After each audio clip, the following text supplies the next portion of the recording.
part of it, you know, so. Yes, ma'am. I loved you in Dead Zone. That was great. Where the fuck are you going?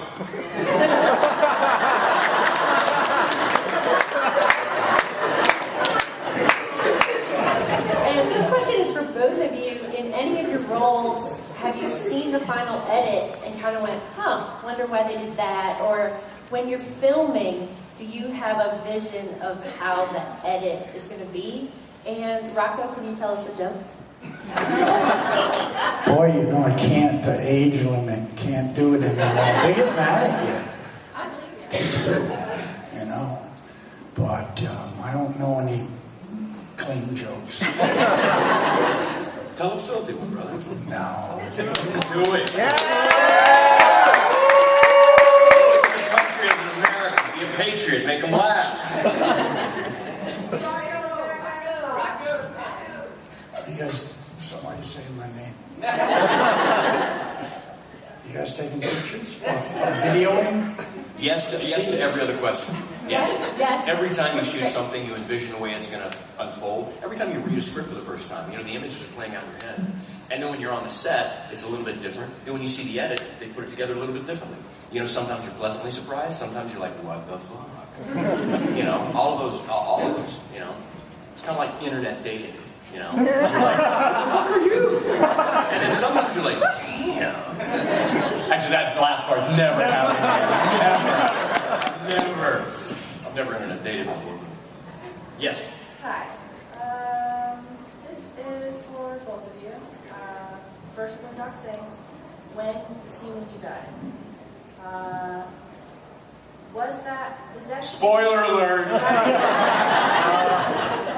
Thank you. There's probably people in here that goes, he died? I didn't see him yet. I'm lying, I swear, he didn't die. In a hypothetical sense then, was that really necessary? Was what necessary? Rocco's death, was that really necessary for the character development and future sequels? I mean, you know, Yeah, I it was guess. such a good character. Like, Yeah. you know, I like the sequels, but you know, that was a really hard scene for me. My family loves that movie, and I just want to know, did it really need to happen, or was it more just for break all the fans' hearts? You know, what happened with that? Kind of has. She's like, Rocco, I would love you in part 3 if you never... I will never die.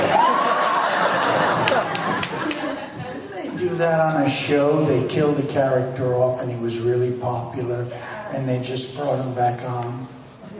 Yeah. Soap operas. It's like dudes climb out of elevator shafts. Oh, no. So do you feel for the brothers that need to happen? What's that? Do you feel for the brothers that scene needs to happen to propel? You know, here's the thing. There is no need in storytelling. You know, it's all choice, and it's all creative decision. Could it have worked with him living? Sure. Could it have worked with him dying? Sure. Could it have worked with one of the saints dying? Sure. It all could have worked. There's answers and ways that all of it happened. Just as long as you don't die.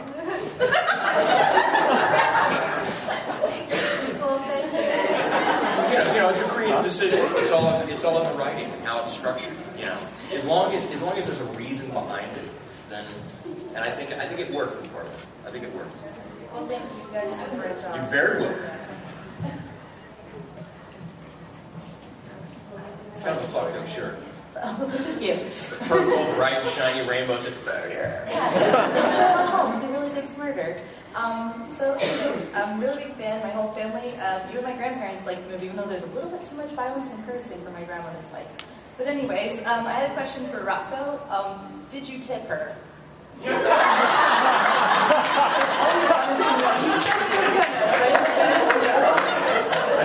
I left a couple bucks. It's a great question. Alright, so it always looked like you had a lot of fun on set, and Billy Connolly is always known for being Billy Connolly. Do you have any stories of like having to reel him in, or him going too far, or like taking a day to do a scene with him in either of the movies because he was just being Billy Connolly? No. I mean, you know, Billy Connolly, I'll be honest with you, is one of the most creative and quick-witted minds I've ever spoken to, bar none. There's not a lot of trashable ancillary things that are disposable that leave his lips. Period. You can stick a camera on that guy and use every inch of film. The guy's a freaking genius, and he's hysterical, and he's been around the world 75,000 times. I mean, a lot of people don't know this, but who's the biggest comic right now today?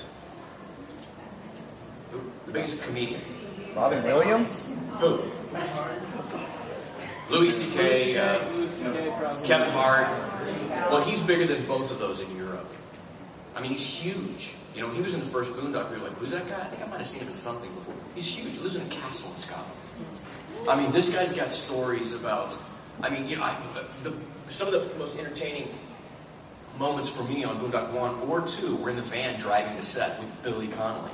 Because every one of his stories starts with, like, things that sound like a random story until you put the pieces together. You're like, what?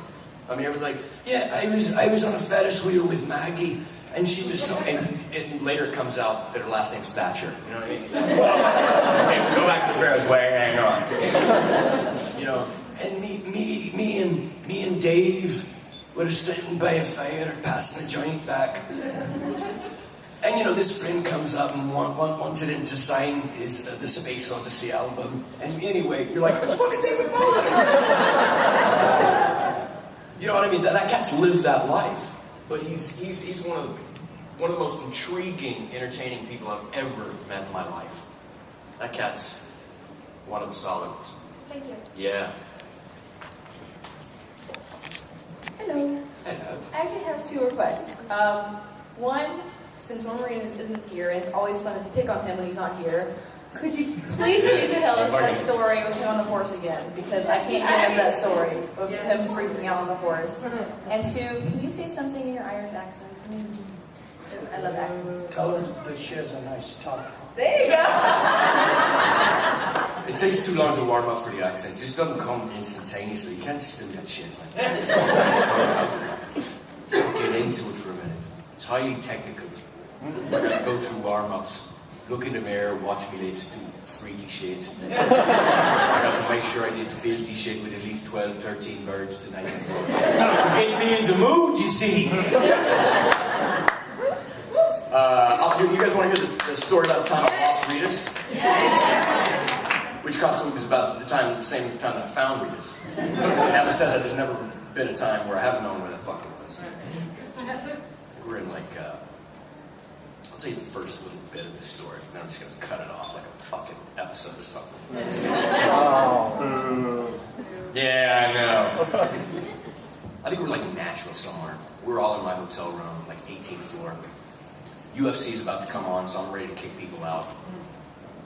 I hear Rita's yelling, "Fuck that, man! I'm gonna ride that motherfucker! Take me to it now!" I don't know what the fuck they're talking about. Apparently there's a mechanical bull somewhere and they're gonna go. Rita's like, "Flanery, let's go!" Everybody starts wading out of the room.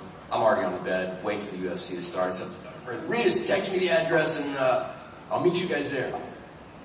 UFC starts. I'm on my bed. Room service is there. I'm digging on some chicken fingers, dunking in my barbecue sauce. My phone rings. "Flanery, they kidnapped me, man. Come get me.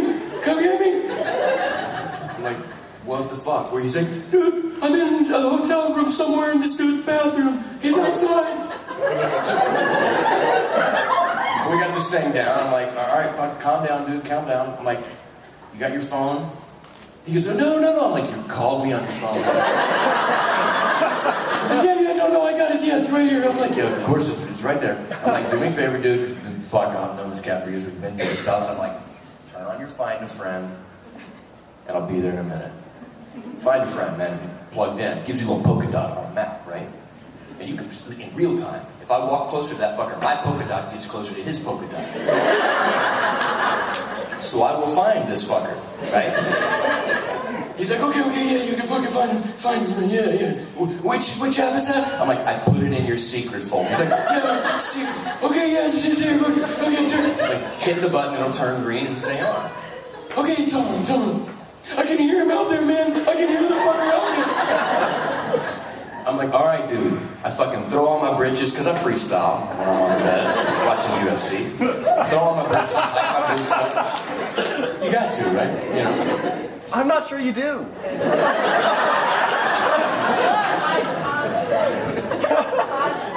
Ask any of the chicks in the audience. As a male, I wouldn't expect you to know. That's secret intel. And you know what? To be continued.